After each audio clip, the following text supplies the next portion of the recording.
ঈদের যে আনন্দের আমেজ, আনন্দের রেশ কাটার আগেই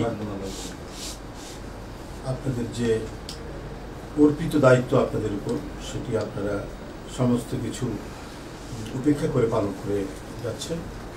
আমরা আমাদের কথাগুলো সে ব্রিফিং হোক অথবা মত বিনিময় হোক আপনাদেরকে আসলে এই অনানুষ্ঠানিক সংবাদ বিবরণী বা মত বিনিময়ে আপনাদের সাথে নতুন কোনো কথা নাই। দেশব্যাপী তো একটা মানে হাইপ যেটা চলছে সেটা হচ্ছে সরকারের প্রধান উপদেষ্টা ডক্টর মোহাম্মদ ইউনূস সাহেবের সাথে বিএনপির ভারপ্রাপ্ত চেয়ারম্যান জনাব তারেক রহমানের বৈঠকের বিষয়টি রয়েছে। তো এটা জনপ্রত্যাশা তো রয়েছেই যে কি কথা হয়, সেখানে কি বোঝাপড়া হয়, সংস্কার নিয়ে কি আলোচনা হয়, সামনের নির্বাচন কি হবে, কখন হবে, যে বিষয়গুলি এখন ডিসকোর্স সারা বাংলাদেশে, এগুলোর মানে একটা সমাধান বেরিয়ে আসবে বা এগুলো নিয়ে একটা মূল বার্তা সেখান থেকে আসবে, এই প্রত্যাশা মানুষ করছে। তো আমাদেরও সেই প্রত্যাশা। এটা খুবই উচ্চ পর্যায়ের একটি বৈঠক। জনপ্রত্যাশা হচ্ছে এই বৈঠকটি অত্যন্ত জরুরি ছিল এবং সেটি হচ্ছে আমরা আশা করি যে 5ই আগস্ট উত্তর যে রাজনীতি, সেই রাজনীতিতে আমাদের প্রধান যে অঙ্গীকার, সেই অঙ্গীকার হচ্ছে আমরা একটা গণতন্ত্রের স্থায়ী রূপ দিতে চাই। সেখানে প্রত্যেকটি মানুষের যে নাগরিক স্বাধীনতা, সেই নাগরিক স্বাধীনতা নিশ্চিত হবে, তার কণ্ঠের স্বাধীনতা নিশ্চিত হবে, তার সমাবেশ করার স্বাধীনতা নিশ্চিত হবে, তার কথা বলার স্বাধীনতা নিশ্চিত হবে এবং একটি স্বাধীন সার্বভৌম দেশে একজন স্বাধীন নাগরিক হিসাবে আইনসঙ্গতভাবে সে যে কাজগুলো করবে সেই নির্ভয়ে সে তার কাজগুলো করতে পারবে। এটা গণতন্ত্র স্বীকৃতি দেয়।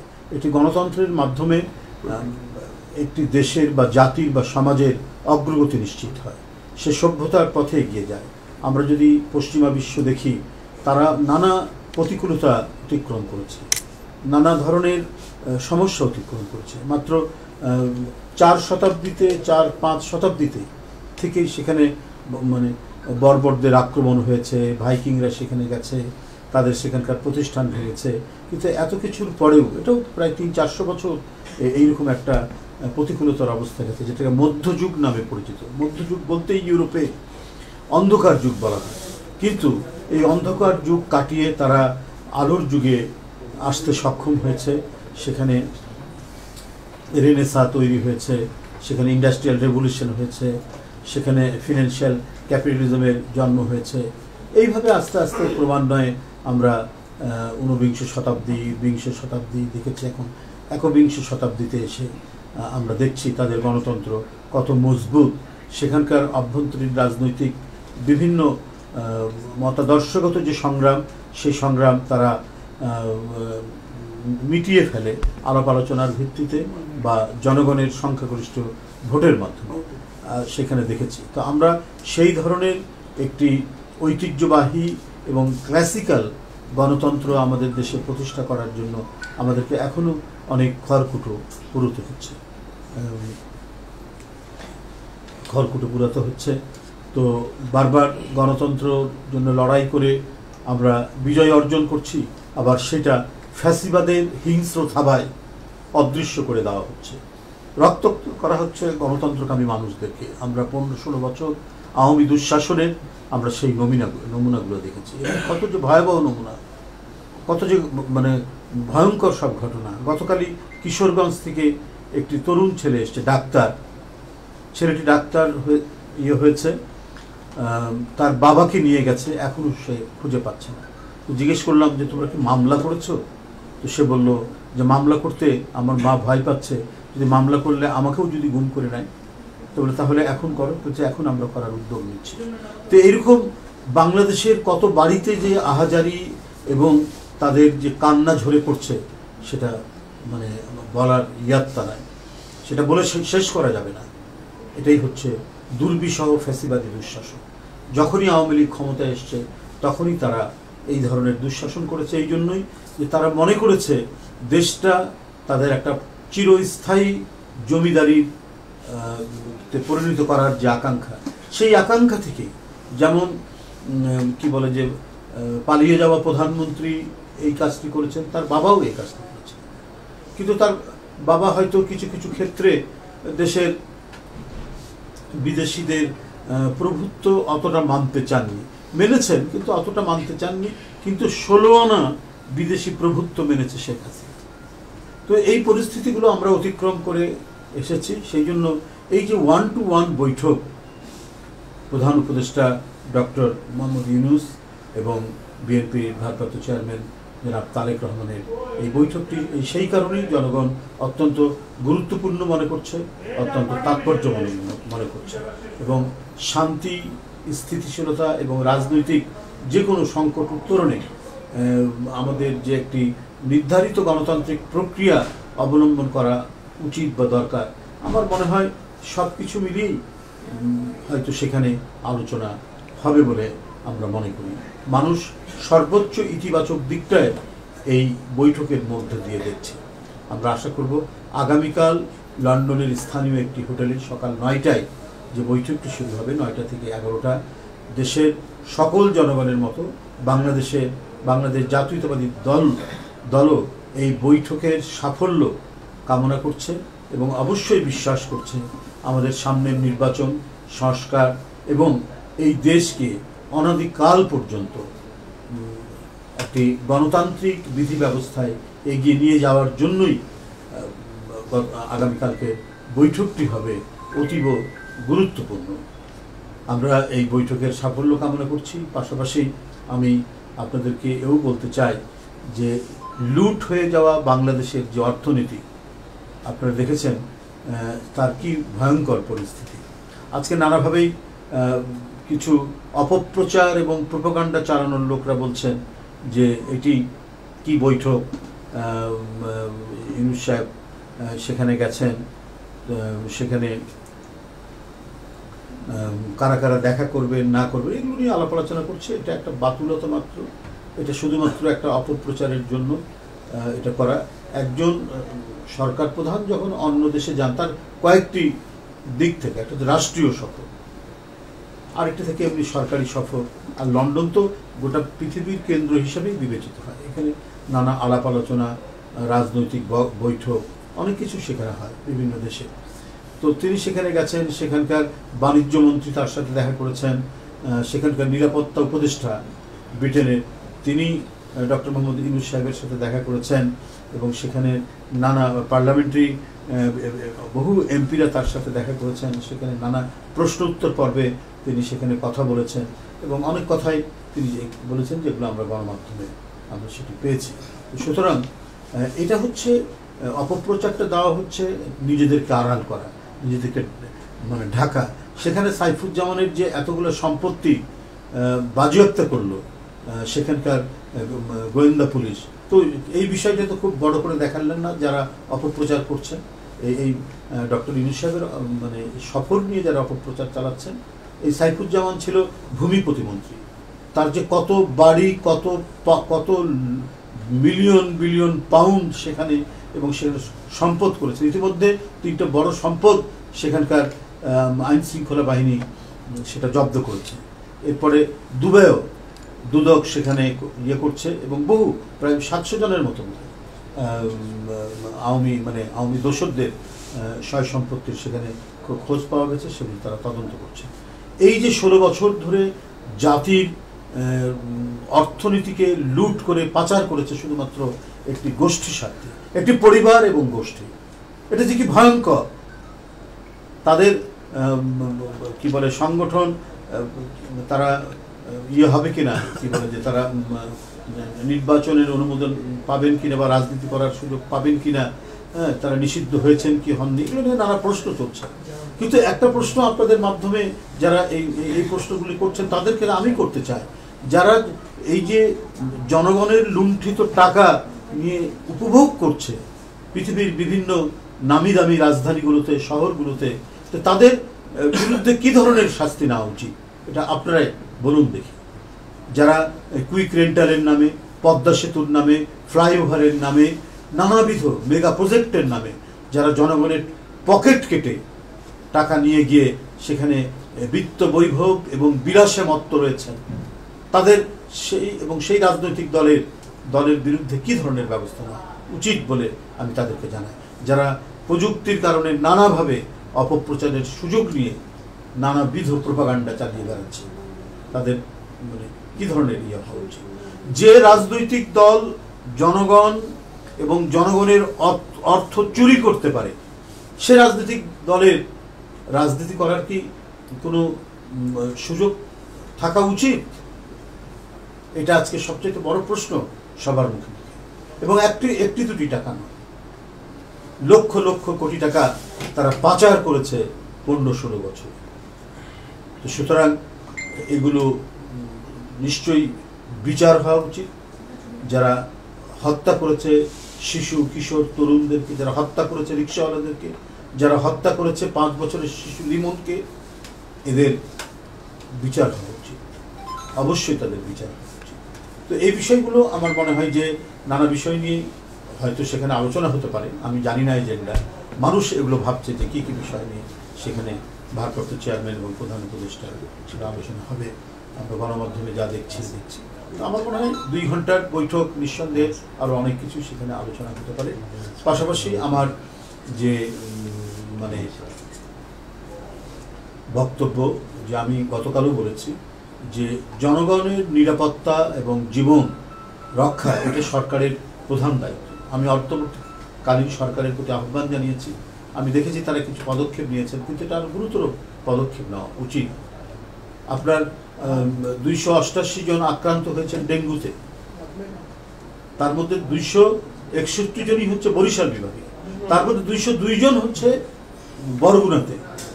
তো এই যে একটা জেলাতে কেন এত মহামারী তীব্র বেগে সেখানে ধাবিত হচ্ছে, এর জন্য সরকারের জরুরি টাস্ক ফোর্স গঠন করে এবং এই জেলাকে একটি জরুরি সেবার জেলা হিসেবে ঘোষণা করে কেন পদক্ষেপ গ্রহণ করা হচ্ছে না, এটা আমার জিজ্ঞাসা আপনাদের মাধ্যমে। এবং করোনার যে প্রকোপ বাড়ছে, এবং এই করোনা নাকি আগের করোনাগুলোর চাইতে, যেমন করোনা ডেল্টা ছিল, করোনা অমিক্রন ছিল, তার চাইতে নাকি 5 গুণ ভয়াবহ।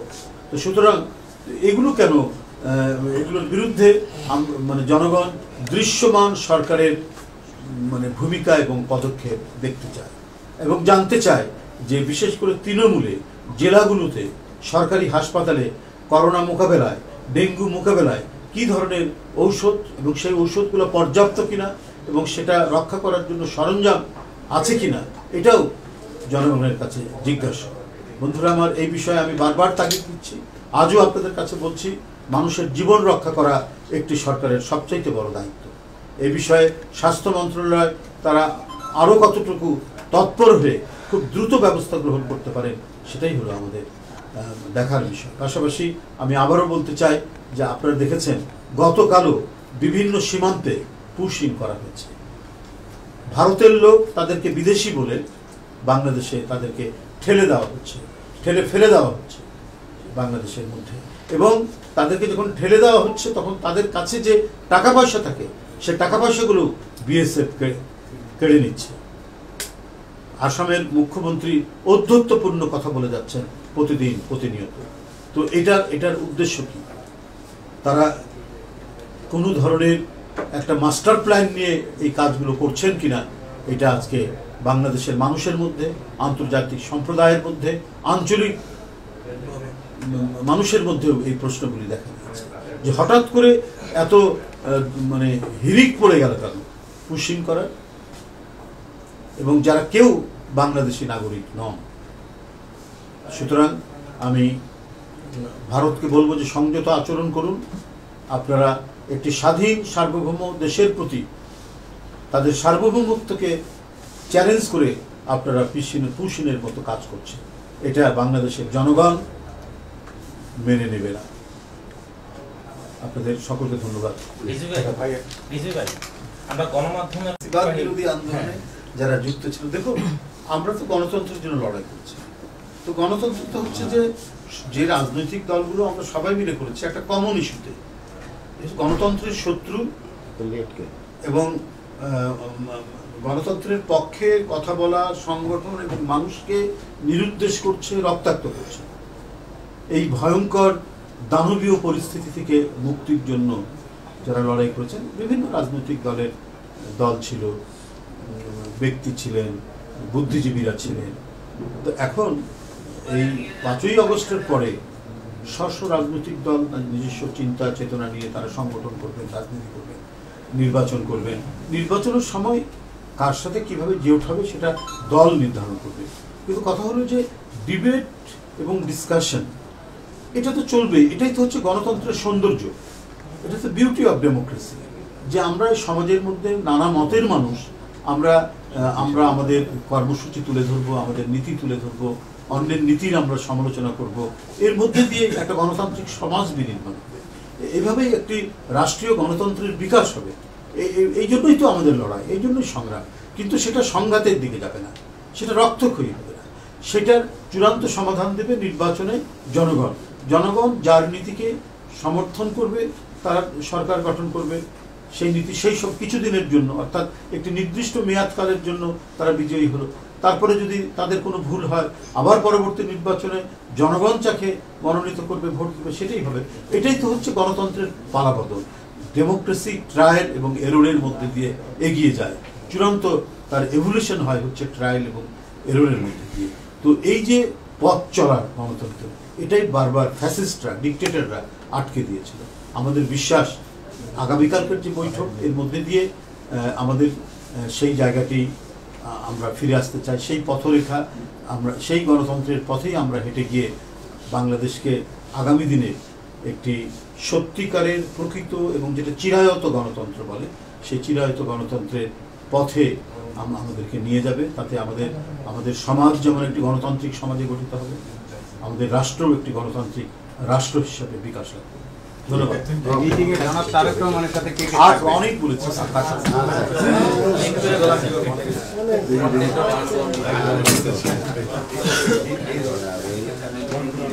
মানে আপনাদেরকে বলে এসেছি যে এরা থেমে নেই। তাদের যতটুকু ভিডিও ভাইরাল হয়েছে, অডিও ভাইরাল হয়েছে, এবং স্বয়ং শেখ হাসিনার কথা, সাবেক প্রধানমন্ত্রী শেখ হাসিনার মানে কথাও আমরা শুনেছি। প্রকাশ্য তিনি মানে আক্রমণ করতে বলছেন, রক্ত ঝরাতে বলছেন। তো এদের যে এত যে অপরাধ করেছে, শুধু হত্যাই নয়, তারা হত্যার মধ্যে দিয়ে মনে হচ্ছে তাদের পরবর্তী যে বিষয়টা হচ্ছে তারা উৎসব করতে চেয়েছেন। এবং তারা আইন শৃঙ্খলা বাহিনীর যারা প্রধান কর্মকর্তা ছিলেন তাদেরকে অকাতরে বলছেন যে তোমরা গুলি চালাও, তোমরা মারো। এই যাদের মেন্টালিটি, তারা তো ষড়যন্ত্র ছাড়া, চক্রান্ত ছাড়া, একটা মানে আন্তর্জাতিক মাস্টার প্ল্যান ছাড়া অন্য কিছু করবে না। তাদের মধ্যে এত বড় অপরাধ, হত্যার মতো জঘন্য অপরাধ, টাকা পাচারের মতো জঘন্য অপরাধ, যারা গোটা দেশকে বিক্রি করে দিতে চেয়েছে, তারা এই অপরাধের জন্য যাদের ন্যূনতম কোনো অনুশোচনা নেই, তারা যে কোনো ধরনের ষড়যন্ত্রে লিপ্ত হতে পারে বলে আমার বিশ্বাস। তবে বাংলাদেশের দেশপ্রেমিক জনগণ এই বিষয়ে সচেতন। অন্য দেশ থেকে কোনো চক্রান্ত আটলে পড়ে এটা দেশের মানুষ এটা তো মেনে নেবেই না, বরং তাদের সর্বশক্তি নিয়ে সেটা প্রতিহত করবে। সেটা তো এখন আমরা কি হবে, আলোচনা তো আগামীকাল, বৈঠক তো আগামীকাল। সেখানে আমি তো বললাম যে নানা বিষয় নিয়েই কথা হতে পারে।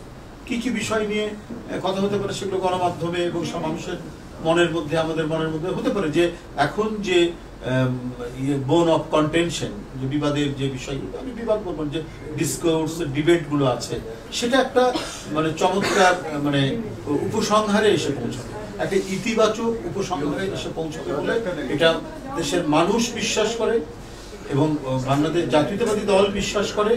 এবং সেটি আমরা আগামীকাল 11টার পরে, মানে লন্ডনের সময় 11টার পরে আমরা যখন এটার উপরে কোনো ব্রিফিং হবে, কিছু হবে, সেটা আপনারাও জানতে পারবেন, আমরা জানতে পারবো। আসলে আর কি কি এজেন্ডা আছে সেটা তো বলতে পারবো না, কিন্তু এখন মানুষের মধ্যে যে কথাগুলো ভেসে বেড়াচ্ছে, আমরা সেটাই মানে এই বিষয়গুলোই তো আলোচনা হতে পারে, আর কি হতে পারে। এটা তো সরকারের পক্ষ থেকে বলা হয়েছে এবং আরো বিভিন্নভাবে বলা হয়েছে যে যেহেতু তার অপরাধের মাত্রাটা মানে অতিরিক্ত, অপরিসীম। তো সুতরাং এই ধরনের মানবতা বিরোধী অপরাধ যিনি করেছেন, যে কর্মকাণ্ড করেছেন, তাকে তো